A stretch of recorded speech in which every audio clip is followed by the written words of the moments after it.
Time now for sports on 104.7 The Cave. Here's Ned Reynolds.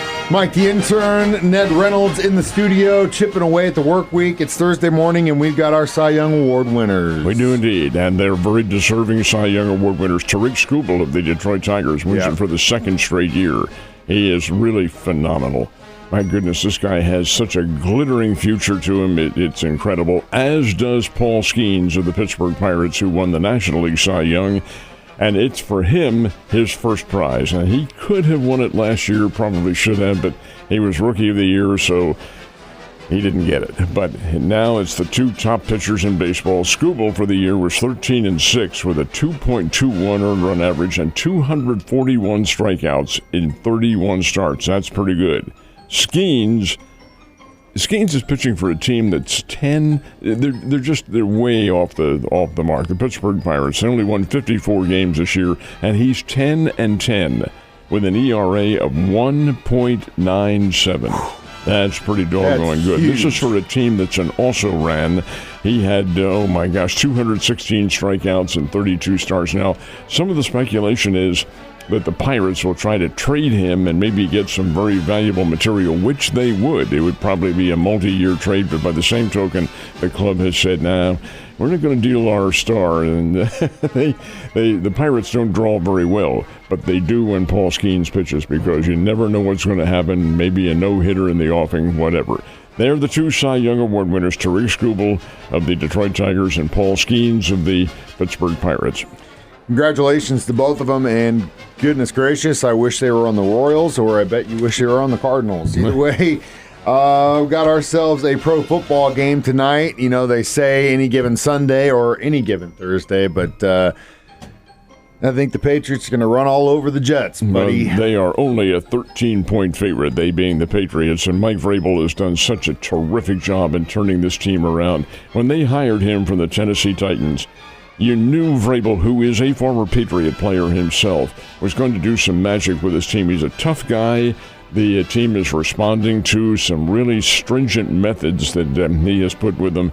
And, the New York Jets go into Foxborough tonight and play the Patriots, and it is expected to be pretty one-sided. The Patriots are very good, folks. They are a playoff-level team, and they've come back from the depths of despair to be a contending team again. You know who else is really good? My fantasy football team. We're number one in our league right now, but I got decisions. Do I start Henderson tonight because Stevenson's out, and I've got Breece Hall on the other side too starting tonight. I don't know if I should start two running backs on a Thursday night game. I would think that'd be a pretty prudent move, because after all, you got to understand that the situation's damp in New England now. They're probably dry tonight, but that field has taken a lot of moisture in the last couple of days, and a couple of running backs in there who know where they're going when the defense doesn't. I think I'd start a couple of them.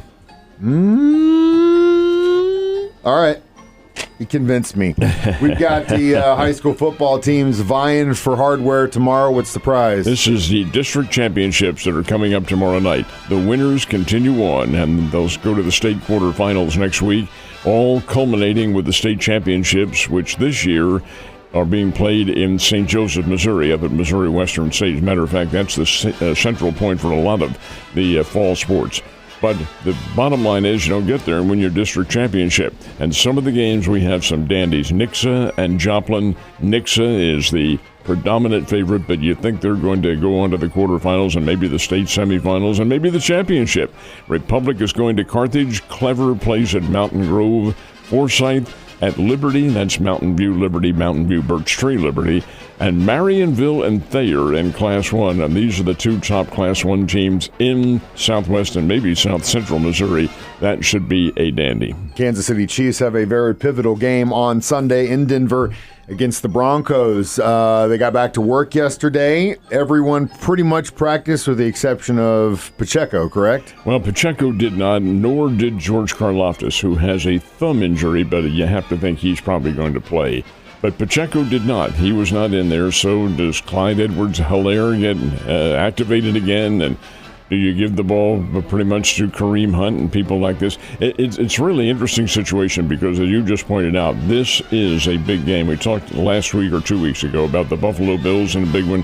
This is bigger, folks, because this is a division game, and the Broncos are ahead of the Chiefs. Okay, what's interesting is the Chiefs are favored going into this one by 3.5 at Mile High Stadium and Empower, I think, or whatever it is. I have a different name for it. Josh Simmons did practice yesterday. He's getting his rhythm back. Probably will not start. It'll be Kalen Moore for him. But the fact of the matter remains, I think the Chiefs have the better team. And I do think personally the Chiefs win it. But, hey, we'll see what happens on the playing field. You never know any given Sunday, but like I've been saying, the Chiefs win this one. We are in a great position for the division and arguably probably the most competitive division in the NFL right now. Mizzou played a basketball game last night, and it was a big test to see what kind of team they've got this year. Final score is exceedingly misleading. Missouri wins 83-60, but this game was a very close and hard-fought game. Minnesota's pretty good. They're a Big Ten Conference team. But Missouri, midway through the second half, went on a 21-3 run. And when you get those big runs in basketball, especially in college basketball, that's very hard to overcome.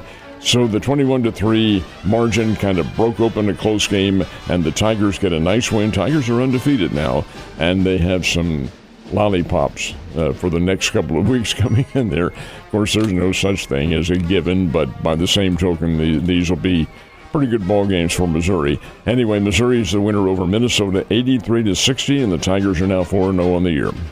Go Tigers. Other than the Tigers, any other surprises on the court yesterday? Not necessarily surprises, no, but the number one team in America did play, and that's Houston University. They played Oakland. Now, folks, Oakland's a little misleading. This is not Oakland, California. This is Oakland up in the Detroit, Michigan area, and they are a D1 team. Houston beat them 78-45. Two future opponents for the Missouri State Bears, Tulsa and Oral Roberts, played each other. That's the Tulsa Super Bowl. And the Tulsa Golden Hurricane win 88-87. Not much to take in this one. And both those teams will play the Bears here in the next couple of weeks. Oklahoma State pounded Prairie View.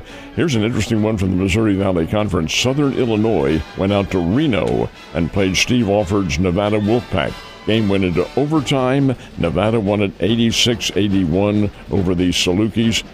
So Alford saying, hey, let's bring an old Valley team out here from my old days at Missouri State. Yeah. Anyway, that's a very nice win for the Nevada Wolfpack. Ned, you have a wonderful Thursday and enjoy the sunshine, my friend.